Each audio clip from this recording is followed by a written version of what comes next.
Witchlets, and welcome to a new episode of Kitchen Witchery and Other Spells. We're a little off this week just simply because today is Imbolc, or one of the 2 days that you can celebrate for Imbolc, so I was going to do a ritual for you in case you wanted to do something this evening, or you know, you could do it tomorrow or whatever.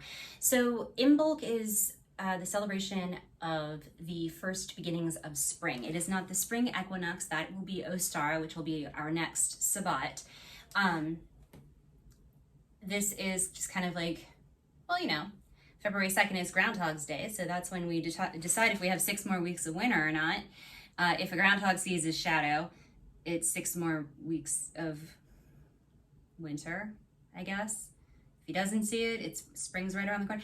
It's still 6 weeks. 6 weeks from now will be the vernal equinox. So anyway, regardless of how you slice it, 6 more weeks of winter. But it's the beginnings of spring. This is the first springtime Sabbat that is on the wheel of the year. And it is not one of my personal Sabbats that I celebrate. I don't necessarily feel a connection to this time of year or a connection to the energy of this time of year. But since I'm doing this video for people who have different and varying faiths and might be new in their journey, I wanted to provide something for you just in case you needed something to do. Plus, we are still in lockdown. So if you're looking for a solo ritual to do for Imbolc, this is one of several. So before I even cast my circle and all of that, I took a ritual bath. I unfortunately drew my ritual bath a little too hot, so it felt like I was literally in hell while trying to focus and meditate and calm myself and wash away all the negativity from the winter months, which, believe me, there's been a lot. If I haven't mentioned it, I lost my dad to COVID December 22nd, which was 3 days before my birthday. And it's been a tough go of things. But as luck would have it, I guess you could call it luck, I was cast in a burlesque show on February 13th, which is, you know, within the time frame of Imbolc. And that show is for a mental health charity organization here in California, and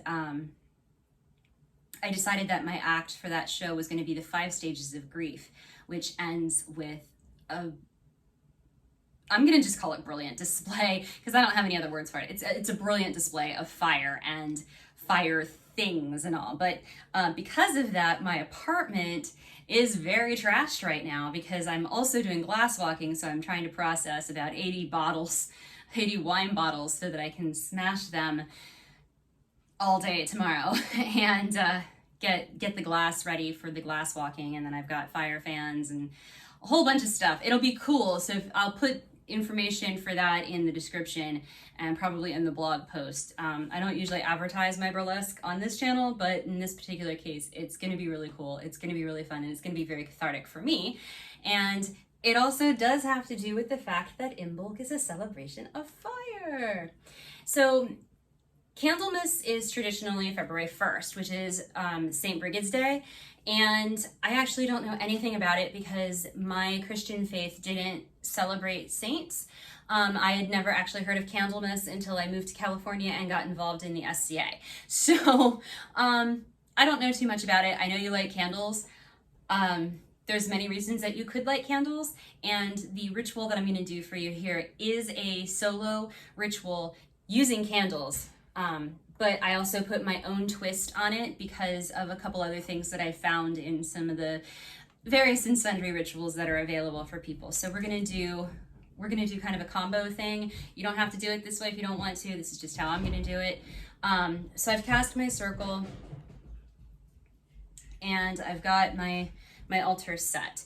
So the first thing we're gonna do is not trip over all of my fire gear. I've got 4 tea lights here, and I'm going to light each one in turn, and there's something that you say for each of the candles that you're lighting. So this first candle,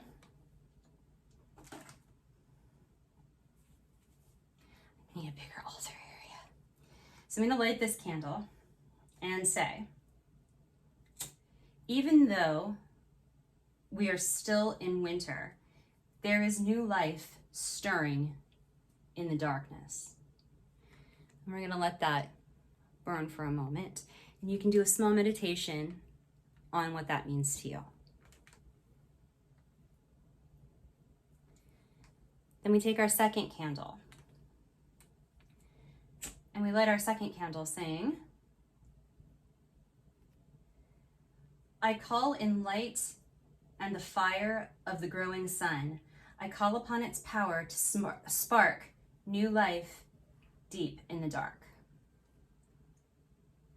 And of course, you would pause and meditate on that candle for a moment.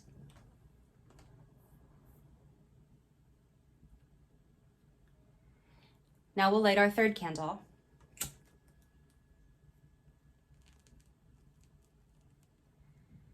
Like fire, wisdom, inspiration, and new life will always grow, just like the first spring flowers stirring in the dark. And again, we pause and we meditate on this candle.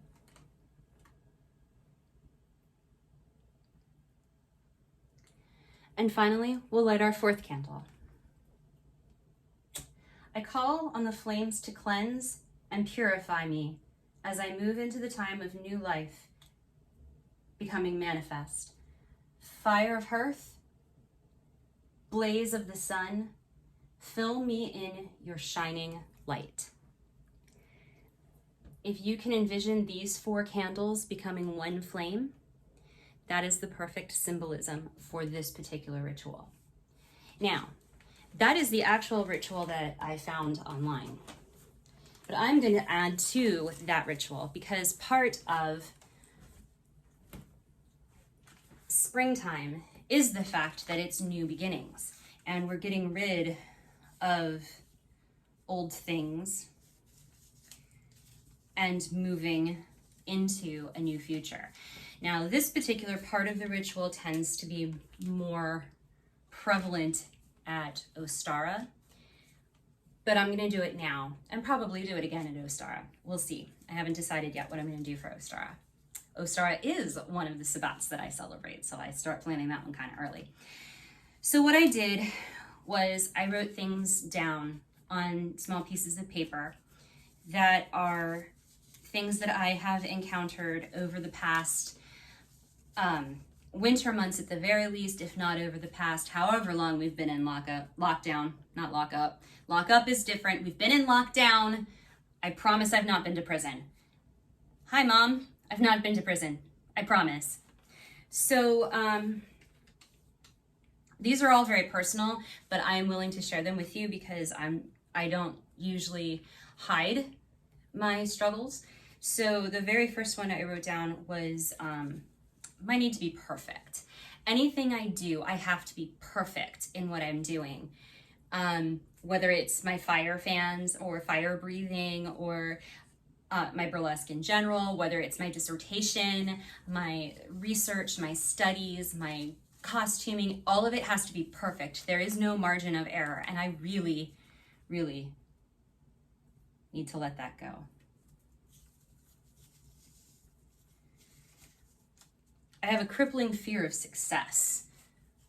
What happens if I'm successful? If I'm successful, then people are going to expect me to do stuff that I don't necessarily want to do or have the desire to do, or maybe even have the ability to do. Maybe it's outside of my ability. I just need to get over that fear of success. That's why I'm here. But I also have a crippling fear of failure, which is why I have to be perfect in everything I do, because if I'm not perfect, I'm a failure. And I can't handle being a failure. And I need to get over that, because life isn't about success or failure. Life is about living. And you can't live if you're in constant fear. I also have a very, very big problem with self-deprecation and negative self-talk. I'm fat. I'm ugly. I'm old. if I continue to tell myself these things, how is that going to benefit me in my life, in my new year? How are things going to blossom if I'm constantly holding myself back? I need to get over that. No more negative self-talk. And finally, over the past few months, at least since probably November, I've become increasingly more angry.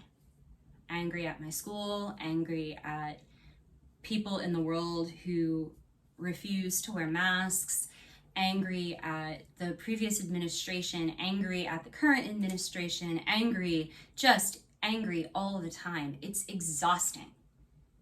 I don't want to be that person.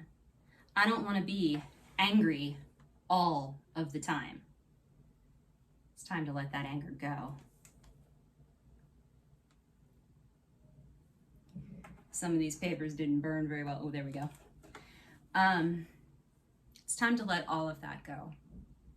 And then what I'm going to do with this, I still have the incense that I used for my ritual bath in here. It's charred. It's no longer burning. It no longer smells fragrant. It actually smells a lot like burnt paper and burnt incense.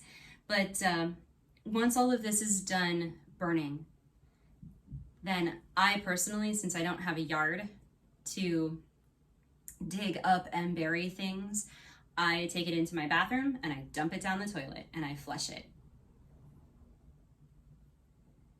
We all came from earth, to earth we shall return.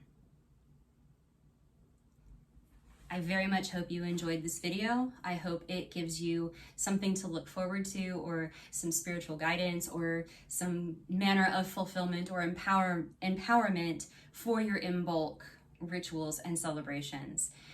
I will have a video on Thursday for a food, since we're kind of flip-flopping this week. There will be a food video on Thursday, so if you come to my channel primarily for food videos, that'll be Thursday, when I normally do my witchy videos. But I do want to thank you for stopping by and watching, and make sure that you subscribe and ring the notification bell. Hit that thumbs up button if you liked this, hit the thumbs down button if you didn't. Leave me a comment either way, let me know what's going on, how you choose to celebrate your Imbolc. If there are some topics that you would like me to explore in future videos for the different sabbats, let me know. I'm more than willing to do the research, and I'm more than willing to put in the effort and energy to put together these ritual videos for you. So I thank you very much. Make sure to check out my Patreon at patreon.com/KWOS, or my blog and web store, kwos-food.com. And we will see you next time. Have a blessed Imbolc.